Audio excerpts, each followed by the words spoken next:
Okay, real contracts at saka consensual contracts. So, sa batas, yung real contracts daw is yung loan of money, loan of goods, deposits, at saka pledges. So, yun yung example nung real contract. So, ibig sabihin, kailangan ma-deliver mo yun. Okay? Yun yung real contracts. Deposits, loan of money, loan of goods, tsaka pledges. Okay? Yun. So, pag sinabi mo naman na consensual contracts, ito yung contract sa mga athletes and celebrities.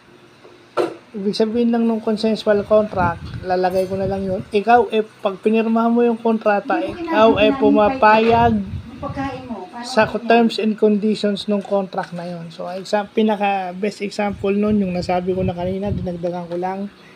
Example nun is yung sale, yun na yun. Pasok yung sa mga artista tsaka sa mga athletes sa hire of service, partnership, and mandate. So, pag nakipag-partner ka sa kanila, joint venture, may kontrata yan. So, yun. So, yung mga sa Star Magic at saka sa Sparkle, ano pala yan? Consensual contract pala ang tawag dyan. So, pagka meron kang iba, meron kang loans, yun, loans, real contracts yun. So, yun yung magandang nalalaman natin ngayong Friday, March 21, 2025. So, yun lang po.